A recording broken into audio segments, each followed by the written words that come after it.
Let's take a look at a hypothesis test involving goodness of fit. So this is chi-squared goodness of fit.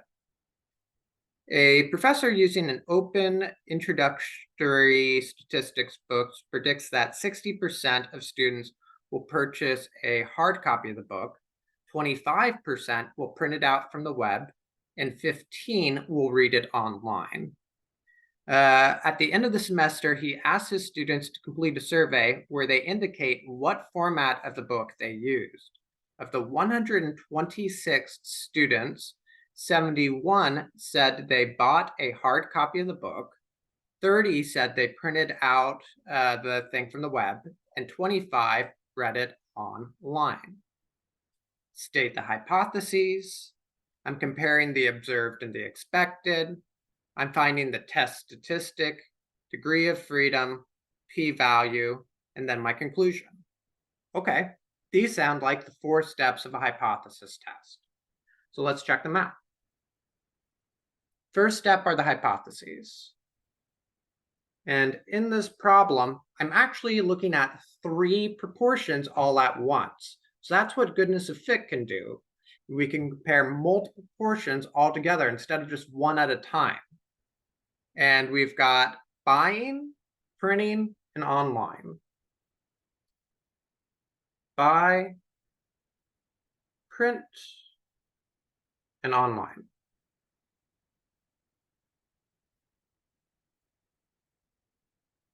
And the claim here is that 60% will buy a hard copy of the book.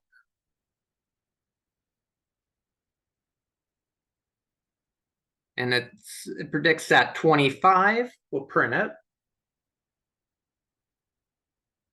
And 15% will read it online. 15 and 25 gives me 40. 40 and 60 gives me 100. This adds up to 100%, so I'm not missing any categories here. If I needed an other category, I could add that so they would add up to 100%. Alternative hypothesis is at least one of these proportions is different.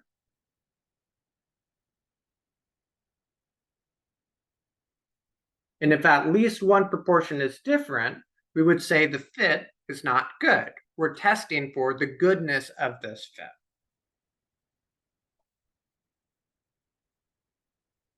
When we're looking at multiple proportions at the same time, we're using a chi-squared model. And the degree of freedom for chi-squared is based off of the number of categories minus 1.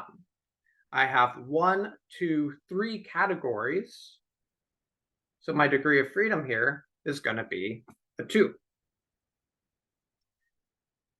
I'm going to calculate my chi-squared for my test statistic.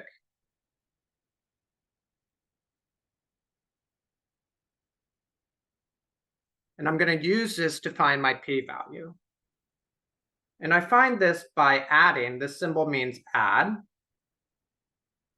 the observed value minus the expected values squared divided by the expected. They have the observed values. This is what I got from the survey, but it doesn't tell me how many people I was expecting to buy the hard copy, to print it out, or to read it online. So I have to do a little bit of scratch work here. That's okay. I can find the expected value for any of these categories by taking the total number of values and multiplying it by the respective probability. So if I wanted to know the expected number to buy it, I would take the total number of students, 126, and I'd multiply this by the probability of buying, 0.6. I'm going to type that into a calculator to see what I get. 75.6, and it's okay that I have decimals here. I don't need a round. I can keep them as a decimal. For print, 126, and that was 25%. So I'm using the percentages from the null hypothesis. My model is based off of the null hypothesis. That gives me 31.5. Finally, I have the expected for reading it online. 126 times 0.15. And all the expected should add up to 126. So you could just add these and then subtract them from 126. Or I can multiply it out. And a quick check, if I add these numbers, they should add up to the total number of students, 126. Okay. So I have my expected. Now I'm going to use this formula here to compare. So chi-squared says take the observed value. Well, the first observed value was 71. And that was for buying that hard copy. I was expecting 75.6 divided by the expected 75.6. Print out. My observed was 25 minus my expected was 31.5. Divided by my expected is 31.5. Online, my observed was 15.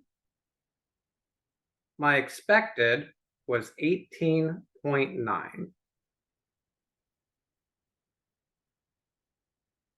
I'm going to type this into a calculator and see what I get. And that might take me a while to type it in, and I have to be careful with my parentheses. That's okay. So I'm typing in 71 minus the 75.6 squared over 75.6.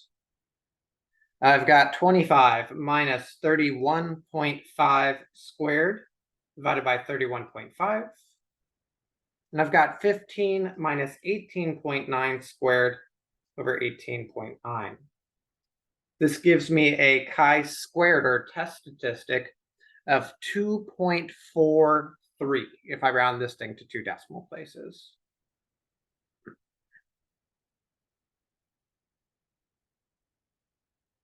Chi-squared will always be a right-tailed test. Now I can look this thing up in GeoGebra. And to do so, I choose the option for probability.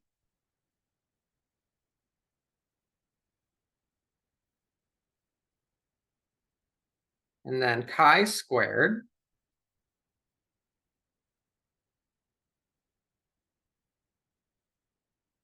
And I'm always going to be choosing this option for shaded to the right. This is a right-tailed test.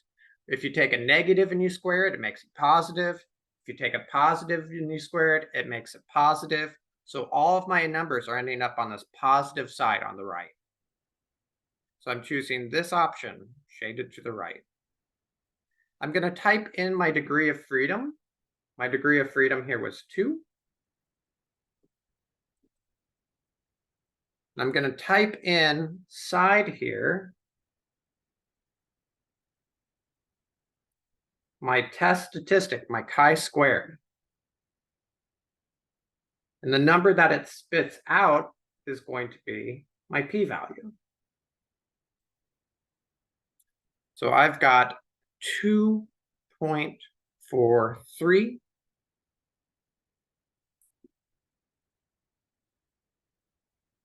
And that gave me a p-value of 0.2967. There are other ways of looking this thing up in technology, but this is what it looks like here in GeoGebra.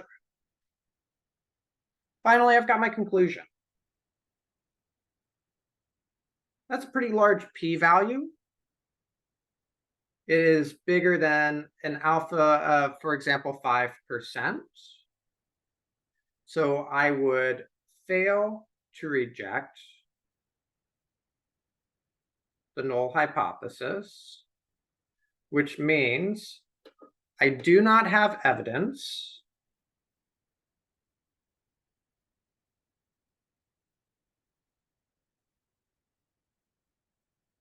that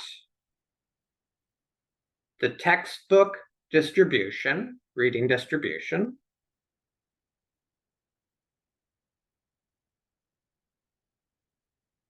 is different than claimed.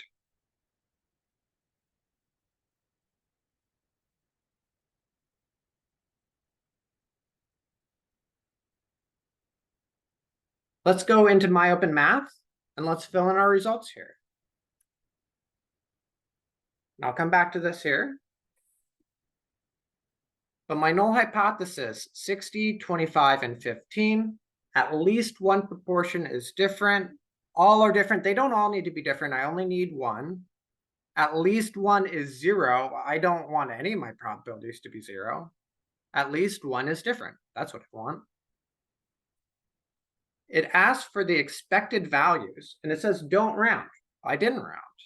I have 75.6. I've got 31.5. And I've got 18.9.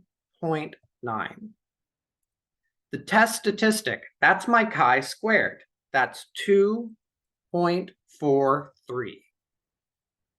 Degrees of freedom, that was my k-1. That was 2. My p-value, that's the thing that I got out here. That's 0.2967. My p-value was greater than or equal to alpha. Reject, we didn't reject, we failed to reject. So my p-value was greater than or equal to alpha. We do not have evidence to reject the null hypothesis. That's what we got. The data do not provide sufficient evidence to claim that the actual distribution differs from what the professor expected. That's what we got.